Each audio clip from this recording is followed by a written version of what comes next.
We spend our entire lives convinced that we are broken machines in need of constant repair.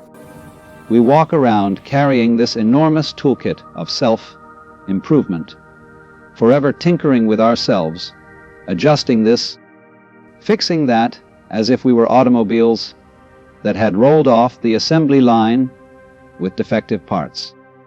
But what if I told you that this whole enterprise, this entire industry of self-fixing is based on a fundamental misunderstanding? What if the very premise that you need to be fixed is the problem itself? Now, I want you to imagine for a moment a wave on the ocean suddenly developing consciousness and declaring, "Oh my goodness, I'm all wrong. Look at me. I'm not solid like a rock. I keep changing shape. I rise and fall constantly. I must fix myself immediately. I need to become more stable, more permanent, more wave-like." How absurd would that be? The wave is already perfect exactly as it is. It doesn't need to become more of a wave. It is the ocean expressing itself in wave form. But in our human drama, we've convinced ourselves of exactly this kind of absurdity.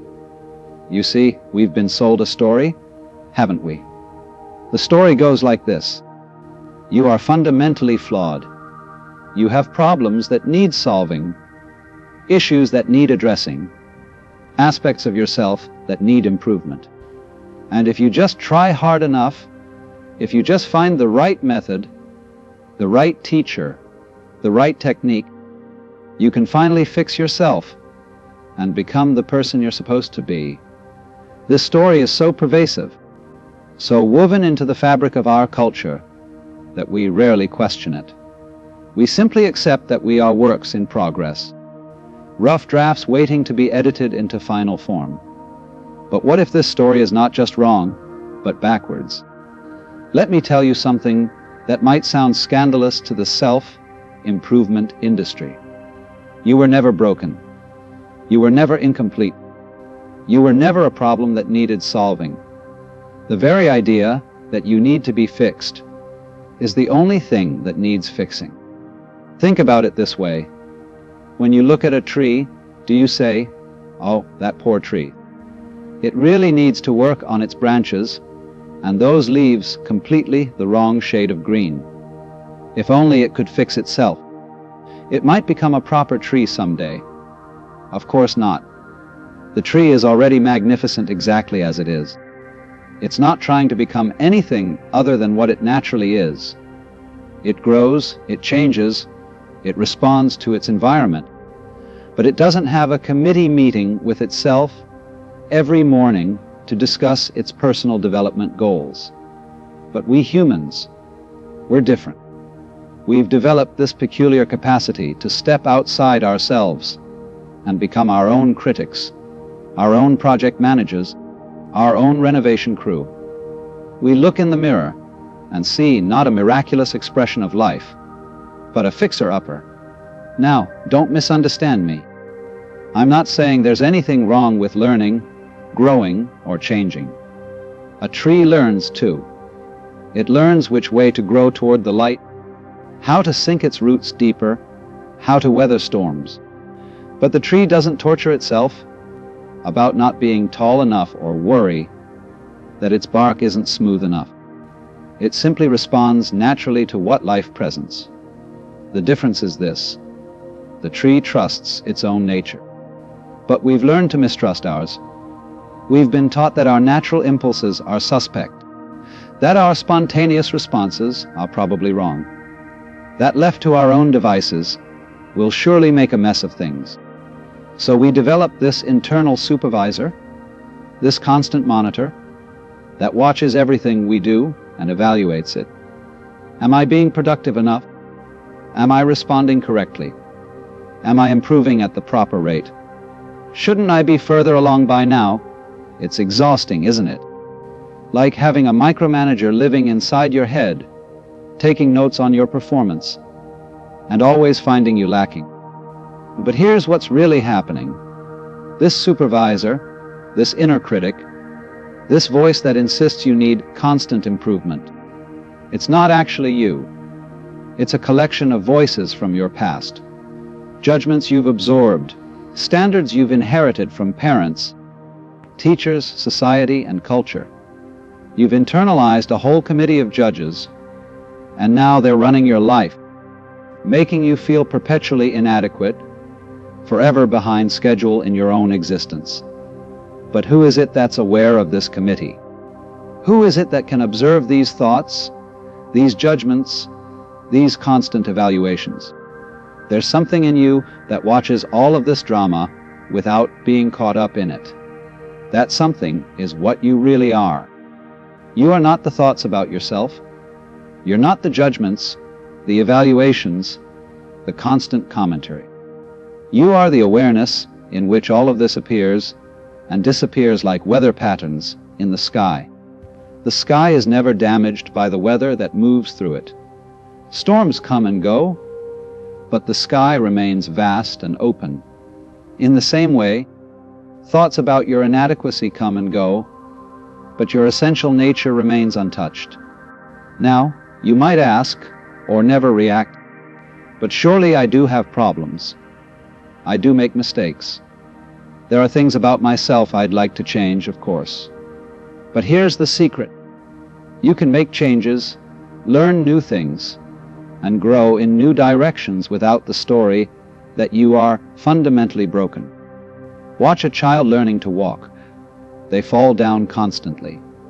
Do they create a narrative about being defective walkers? Do they develop a complex about their locomotion inadequacies? No. They simply get up and try again. Not because they think they're broken, but because walking looks like fun. The learning happens naturally, playfully, without the overlay of self-judgment and improvement anxiety that we adults have developed such a talent for. You see, there are two completely different ways to approach change. One is from the assumption that you are broken and need fixing. The other is from the recognition that you are already whole and naturally evolving. The first way is like being a mechanic working on a faulty engine, always looking for what's wrong, what needs repair, what's not functioning properly. The second way is like being a gardener, tending a plant, providing good conditions, and trusting the natural intelligence of growth. The mechanic is always struggling against defects. The gardener is collaborating with life itself. Most of our approaches to personal development are mechanical. We treat ourselves like machines that need better programming, more efficient operating systems, upgraded hardware.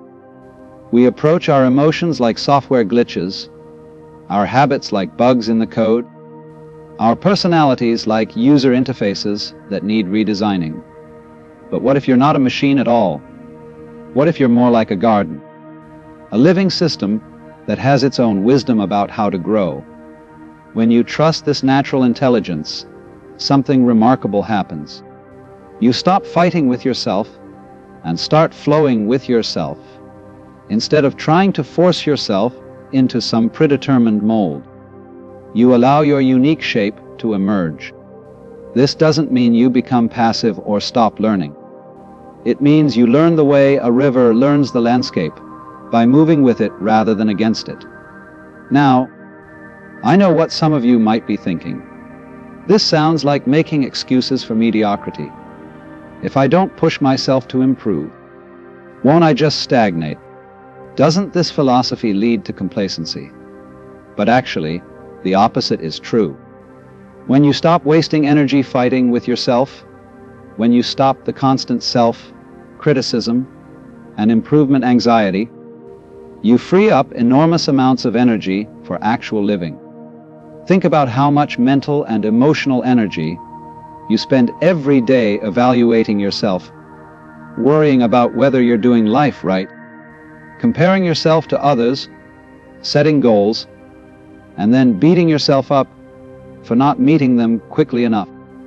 Imagine if all that energy were available for simply being present to your actual experience, for responding creatively to what life presents, for enjoying the process of being alive. The person who knows they are already whole, doesn't waste time on self-attack. They channel their energy into expression, creation, relationship, discovery. They play with life instead of working on themselves. Let me give you an analogy. How much attention is left for actually listening to the music? How much presence is available for feeling the keys under your fingers, for letting the melody move through you? But if you sit at the piano knowing that you don't need to be anything other than what you are in this moment, if you play not to fix yourself, but to let music happen through you, then something beautiful can emerge. You might make what others would call mistakes. But if you're not imprisoned by the concept of mistakes, those unexpected sounds might become the most interesting parts of your music. This is what I mean by stopping trying to fix yourself. It's not about stopping all effort or giving up on learning and growing. It's about changing your relationship to the whole process. Instead of approaching your life as a problem to be solved, you approach it as a mystery to be lived.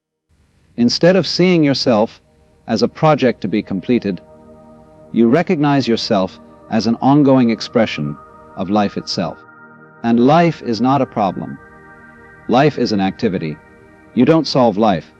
You participate in it. You dance with it. You play with it. Now, here's something that might surprise you. When you stop trying to fix yourself, you often find that the things you thought needed fixing begin to take care of themselves naturally.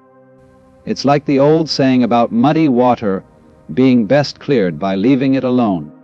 When you stop stirring up the mud of self-criticism and improvement anxiety, the what am us feel on ourselves you have, when you stop stirring up the mud of self-criticism and improvement anxiety, the water of your natural clarity begins to settle. This happens because much of what is wrong with us is actually the result of our efforts to fix what was never broken in the first place. What was broken in the first? The waterways line mass. For example, you might think you have a problem with anxiety. So, you try various techniques to fix your anxiety. You analyze it, fight it, avoid situations that trigger it, take courses on anxiety management. But all of this effort often creates more anxiety. Anxiety about having anxiety. Anxiety about not fixing your anxiety fast enough. But what if there's nothing wrong with feeling anxious sometimes? What if anxiety is just one of the many emotions that move through human consciousness like clouds moving through the sky?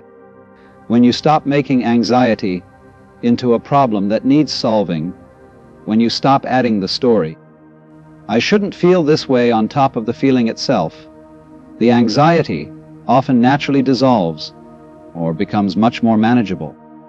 The same is true for GA. You see, we've been conditioned to believe that we should feel a certain way all the time: happy, confident, peaceful, productive. But this is like insisting that the weather should always be sunny and 75 degrees.